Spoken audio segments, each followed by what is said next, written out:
You know, I generally will talk to you and challenge you as an entrepreneur. I'll do some random types of interviews, but today I want to have a kneecap to kneecap conversation with you about a very important matter that many people are affected by, and here's what it is.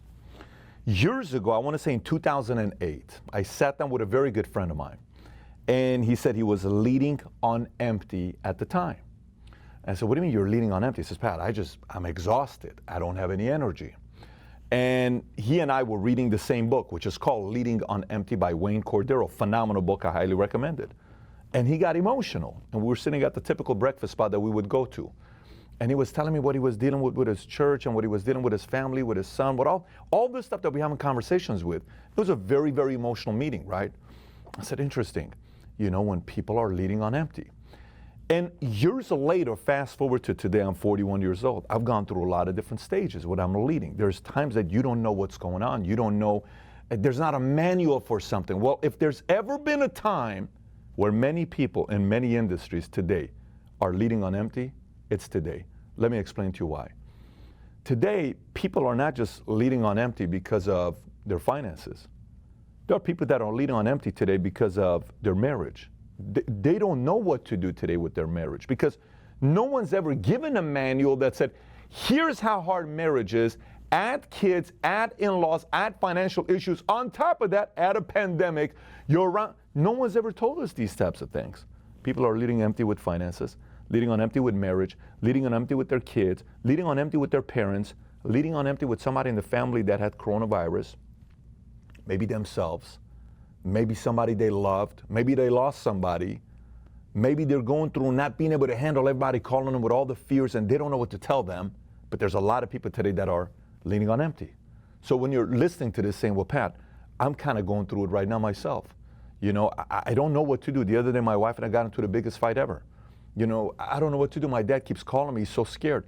I don't know what to do. My grandma is worried on what's going to be happening. I honestly don't know what to do. I don't have a manual for this today, or you lost your job, or somebody in your family lost their job. You may be doing well, you're making money, but maybe your sibling is not because they're in a completely different industry. People are leading on empty today. Many of them are. So what do you do about it? What can you do about it? If you and I are going through it, a couple things. You may be watching and saying, Pat, I'm good, man. Everything's good in my life. Great. I'm glad you're there. But you may have other people in your life that are not, which means maybe it's best to be a little bit more gentle today. You may have somebody that lost their income. You don't know what it's like to lose your income. You don't know what it is to lose your $150,000 your income to only be getting $2,000, $3,000, $4,000 a month of benefits. You don't know what it's like to go through that because you're not going through it. So you need to be a little bit more gentle about it with them. Maybe you are going through it yourself and you're saying, Pat, I don't know what the hell is going on right now with my marriage. I think we're close to finishing it up. I don't know what's going on right now with my kids. I have no idea. My kid's not even talking to me right now. Maybe it's a good idea when you go home tonight, say, listen, hey, John, let me talk to you. What's that? Let's go to the room. How you doing, man? Let's go for a walk. Let's go for a walk. How you feeling? What's on your mind? What do you mean? Well, what's this question about? How you doing? What do you think about all this coronavirus stuff? What do you think about all this school shutting down? When you talk to your buddies, what do you think about this stuff? Dad, I'm not going to lie to you. They're going to have a breaking point. They need it. They need a release. People need a little bit of a release. I was having a conversation earlier today with one of our co-workers, and he just broke down crying all of a sudden. He just needed a release. I was having a conversation yesterday with one of our guys. I said, how you doing? Just completely just had a release out of nowhere. I talked to my kids, my nanny. I had a long conversation with my mother the other day. She just needed somebody to talk to. Why? Because no one's ever been through this before unless if you're 90 years old. This is not common to too many people. Many people are leading on empty in different areas of their lives. Now, let me set this part aside. I'm going to give you the other side of the story as well. Some people are leading on empty based on real issues, right? Because some people hear this message and they'll say things like, oh, that's why I'm not in a good place. And then you want to believe that you're leading on empty. I'm actually in a very good place right now myself. I just know people around me are. And I don't want to lead on empty because then I can't lead them. So I need to be energized. So how did I do that to myself? Because I was leading on empty in 2014.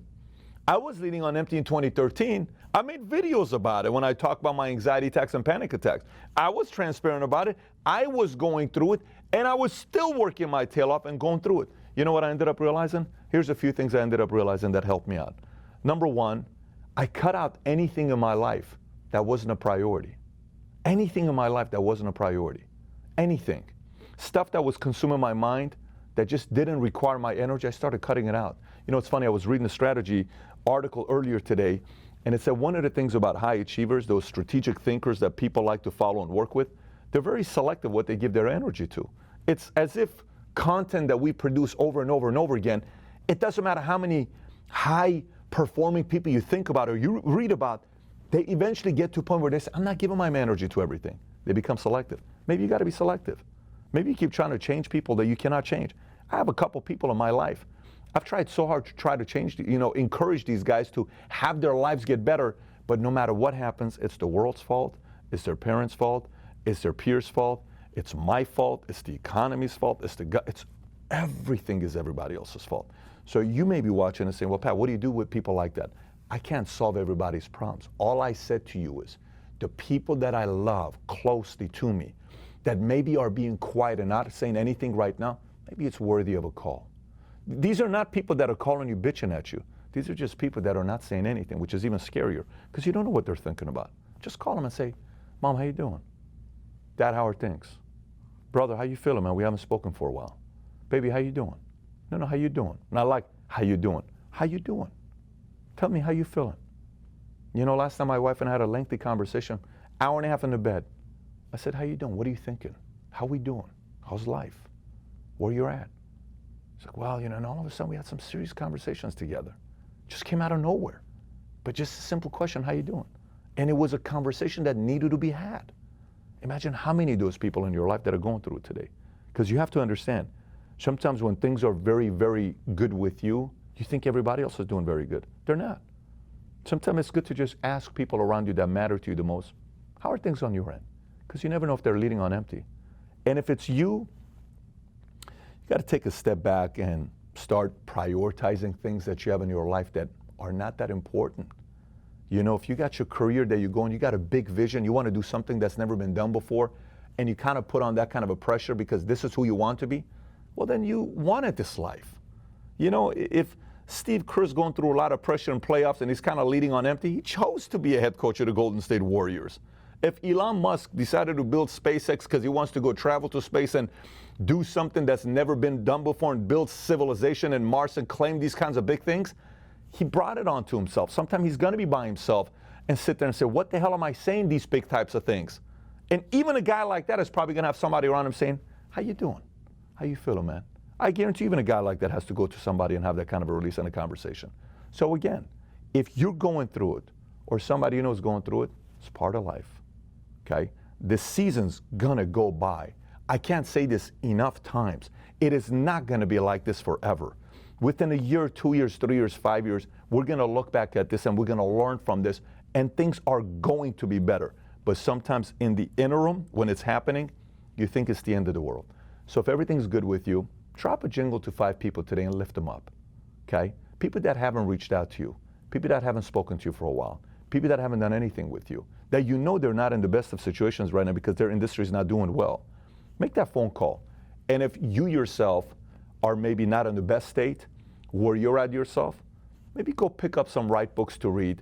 I got a video for you to watch. One of them I did titled 10 Ways to Deal with Crisis. If you've never watched it, it's a very good video because this is how I handle crisis because I'm in a situation where I'm dealing with a lot of things, a lot of times with wife, kids, startup, this business, that business, investments, lawyers, carriers, lawsuits, all this stuff that you're dealing with. And sometimes it can be overwhelming. Just know that you're not a robot. You're not a machine. We had a crisis that happened last week, a massive one. And a guy said, how come that doesn't bother you? I said, because I have no control over it. I don't worry about stuff that I have no control over. I only put my energy into things I have control over. And if you do some of those things and you simply go to a space of knowing that good things are around the corner, sometimes that simple thought will give you the strength to carry on and do your best in this time because you know great times are around the corner. So I didn't want to talk to you about business today. I just want to talk to you today. That's all it is. I just want to say how you're doing. That's all I was concerned about. Nothing else, nothing. This is not about being a millionaire. It's not about being a great founder, not about being a great entrepreneur. It's just about being a human being, understanding you're not a machine, you're not a robot. You have feelings, you have emotions. Times are going to be weird at times, and it's okay. It's okay. The standard in life was never perfection. The standard in life was progress and improvement. That's all it is. You ain't supposed to be perfect, buddy. I'm telling you. You're just supposed to improve. And you do that, eventually everything will work itself out. So having said that, have a great week this week. Everything's going to work out. Keep your chin up. Keep your head up. And if you're having somebody in your life that is leaning on empty, drop them a jingle. Have a great week today.